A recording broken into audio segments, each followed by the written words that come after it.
Alright, today I decided, due to a lack of content on YouTube, there seems to be a real deficit of information about this piece of equipment I'm going to cover today. It's called a Safety Squat Bar, and it's my absolute favorite piece of equipment in the gym. I mean, it's great for so many things. I mean, of course, it's good for training squats, but the movement of the squat itself, it translates well into the deadlift, any kind of posterior chain exercise. And it's also just probably one of the most comfortable and natural versions of the squat I've ever done. And what's so great about it is that it's very, very unique to the squat. Now, this piece of equipment, you'll seldom find this at like your regular big box gym, you know, the kind we usually have membership at, like 24-Hour Fitness, Gold's Gym, that kind of thing. It's usually found more at performance centers. Now, the few people who do know about this piece of equipment, what they know it for is that it's kind of like what we use when we get bored of the barbell. I mean, like you train with the barbell, that's great and everything, but you know, you may get sick of like how you're squatting. You may like want to vary it up with like a low bar squat, high bar squat, front squat, but even that gets boring if you're doing like months and months of off-season training. So, you know, you may see a specialty bar and you may want to train that up, use that to break the monotony. It's good for that, but it's also very, very good for people with any kind of rotator cuff injuries, or like people who are recovering from an injury, or people who lack good shoulder mobility. Like if you have a very, very tight pec minor, you may not be able to do like a back squat, you may not get the rack in the back squat properly, or if you have a very tight lat and wrist, you may not be able to do the front squat in any capacity whatsoever. So the good thing about this is that this takes the shoulders and arms out of the equation. I mean, you can like squat without using your arms at all. So it's a very, very comfortable version of squat, but it's definitely not easy. It's still challenging, but it allows basically anybody to squat, so long as they're strong enough to squat like 70 pounds. So somebody who's like brand new to the squat, you probably want to start them off with a barbell and work them up to like 65, 70 pounds. That's basically what this thing weighs. Some safety squat bars are 65 pounds. This one is 70 pounds.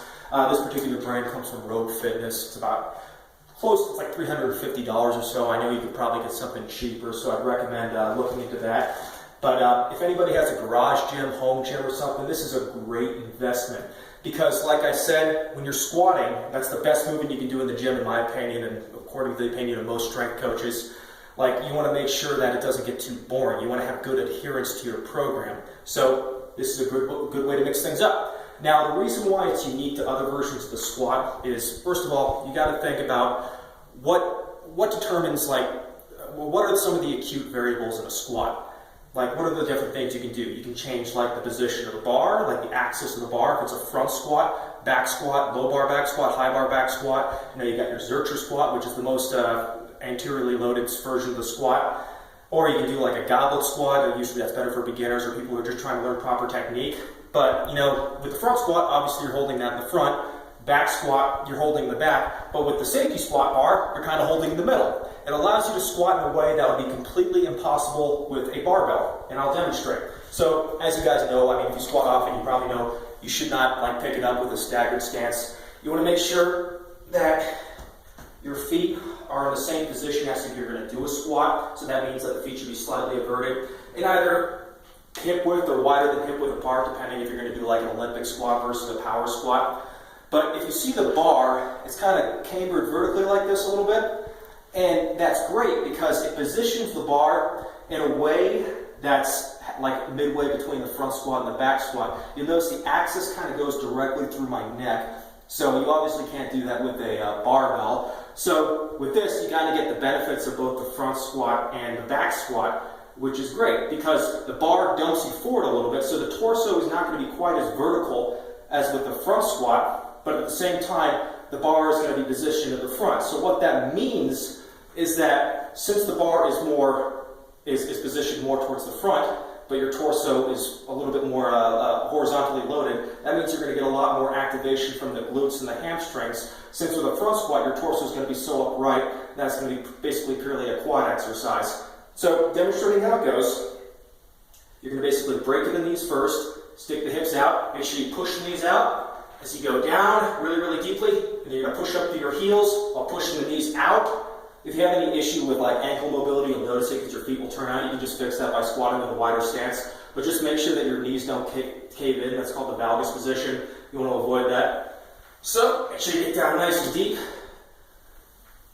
And I'll go ahead and demonstrate from the front so you guys can get a better position of where my knees are. I'll make sure I don't hit anything here. So, as you can see, I'm going to be squatting in the Olympic stance position.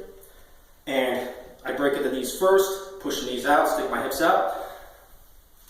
And you'll notice I do kind of push up on the handles a little bit because the bar does dump you forward, but that's what's so great about it. It kind of gives you a cue to extend your thoracic spine, and that helps because if you're extending your thoracic spine, you're resisting the forward motion, and that really allows you to activate your trunk muscles, the muscles of the thoracic spine, like the transverse abdominis, all that good stuff. So yeah, I'm going to go ahead and rack this back real quick.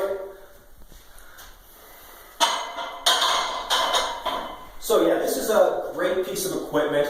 In fact, like if I had to squat with just one piece of equipment for the rest of my life, it would be this. Now, if you're like a power lifter, I mean, obviously you don't want to squat exclusively with this. It might be good to change things up every once in a while, but the barbell is sport specific. But most of us are not competitive power lifters. I'm not a competitive power lifter. I just train for strength and on my leisure time. So if you're average day Joe, I think that this squat is great because it kind of offers the benefits of multiple versions of the squat, and it allows you to squat in a very comfortable way with very, very little risk of injury. One last thing to discuss is people ask, how do you get out of the safety bar? And I'll demonstrate that. You can't just tilt it back and expect it to drop. I mean, there's a risk this handle will hit your nose and everything like that. What you can do is that if you're struggling, you can either grab onto the squat rack, pull yourself up, or likewise, you can push up on your knees.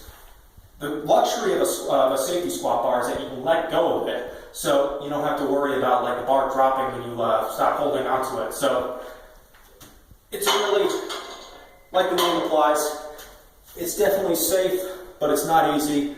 And if you want to get strong, it should never be easy. Peace.